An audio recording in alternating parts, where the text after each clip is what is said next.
How's it going, everyone? Sethphir here, and we have a lot of fantastic information about Blue Protocol. We had a developer live stream recently, which gave us a ton of insight into the upcoming network test for Japan. So I'm here to share with you all the details and give you a few warnings that you're definitely going to want to look out for. So let's go ahead and jump right in. First up on our list, the network test is taking place on March 31st at 1400 Japan time. That's going to be 1 a.m. EST. So if you want to be there when the servers open, you're going to have to stay up late or wake up super early. So just keep that in mind. It is going to last until April 2nd at 2200 Japan time, which is going to be about 9 a.m. EST on that same day. So that's going to be the time frame from which it's available. It's going to be a short and sweet test, but there's going to be a lot to do during that test, so don't worry about that. You can start pre-downloading the client on March 30th at 1300 Japan time, which is going to be about midnight on the same day for EST. So it's going to be a little bit in those odd hours, but do keep in mind you need to use a VPN. Make sure you are connected with a Japan IP, because if you are not and you download that, you risk running the account being removed from the network test. So keep that in mind. We have reports of some people that have logged in with like a global IP and they got their account removed. So make sure you have a VPN that is connected to a Japanese IP so that you are good to go and all is smooth. So hopefully you can sneak in there and get to enjoy the game just like everybody else is. With that covered, what is in the beta? We have a lot of great news about this because we have some exciting things to share. First up, we're going to talk about a few key things in the beta, and then we'll talk about the classes. They gave us a bit more details on those, so we're going to take a fantastic look at what they're doing. So the beta is going to allow you to level up to level 20 with your character, which is going to be really awesome. You can get to adventure rank 4, so you're going to go a decent way into the game. You're going to be able to complete the first chapter of the story, but not any further than that. And they said something about a raid that was going to be happening on March 31st at roughly like 1800 Japan time. They said it goes on every 60 minutes. I think that's 5 a.m. EST, which is really fast. So I'm not exactly sure what this means. They might mean it's a special event of some kind. Go ahead and comment down below if you've seen one of these in the previous tests or what this is even mentions for. So now that we have that out of the way, the last thing that is going to be available is some sort of arena. There's going to be an arena with some scaling battle power. I'm guessing it's like you battle monsters and like you climb up and test yourself, kind of like this floor thing. So that will be interesting to check out as well. And now let's talk about the new class information that was presented to us. There's 5 classes total, and you'll be able to play all of them and switch freely at this Weapon Master, some sort of shop where you can change the class weapon. So that's all going to be available for you. The first thing we have coming up is going to be the Blade Warden.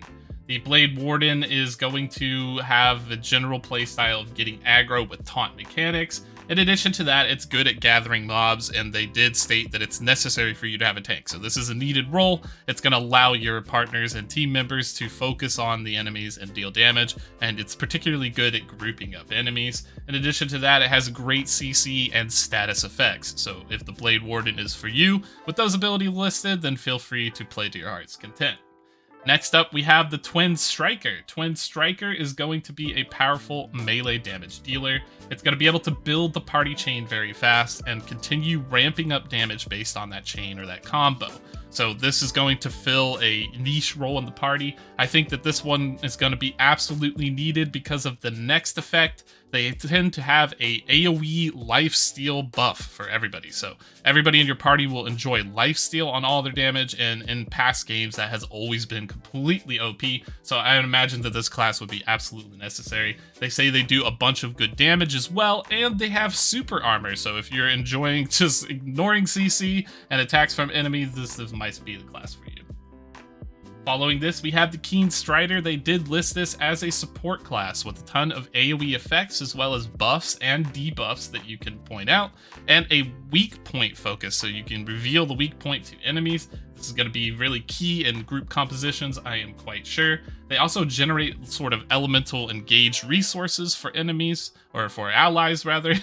Hopefully not for enemies, that would be terrible.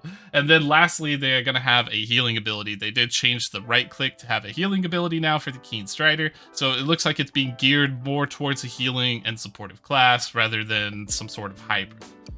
Then we have the Spell Weaver. Spell Weaver is going to have huge burst damage, but it's going to come with the challenge of managing your resources. So picking the right time when to charge, and being one of the classes that has the lowest defense in the game, it will be very challenging and a high skill cap. They say that it is very, very good in parties, but in solo content, you may struggle a bit. So I think this is recommended for veteran players that are really good at, making use of the mechanics, dodging all of the attacks. So keep that in mind before choosing this class. But again, you can choose all classes, so feel free to do as you want. And last but not least, we have a little bit of insight on the Foe Breaker. So the Foe Breaker actually has close and mid-ranged attacks. It has a hammer and a gun that's kind of rolled into one with its sort of magnetic combos. And they say that it's very powerful. It can have an off-tank role, but it also has a lot of super armor and heavy CC abilities and AoE attacks. So this might be the class for you to get in the fray and just seriously wreak some havoc on your enemies. I think that this class will probably be pretty strong in solo as well, but I think in a group composition, it will add a lot of powerful nuking capabilities when you group up a lot of mobs. So I think that having a Foe Breaker might not be as bad as the poll results for the classes shows. I think this might be a sleeper class. So Foe Breaker fans, there is hope. There is hope. And last but not least, we do have a few updates to locations available in the game. We're going to have Montour Valley, as well as the Evergreen Desert. So these are supposed to be sort of newer locations that we haven't seen previous in the tests. You are also going to be able to get access to a mount on your character. Every single character that you make during the beta will have the ability to get a mount. And there's going to be some special items that are given to the beta players. It's just used within the beta. I think it's small things like XP boosts and drop rate boosts that are just going to last the duration of the beta. There's also several events that are going to be going on in the final day of the beta that's going to be increased XP, increased or reduced cost for crafting, and yes, crafting is a thing. I'm excited to dive into that because I want to see if the crafting is part of the end game or just kind of a sidestep task that you can do if you want to.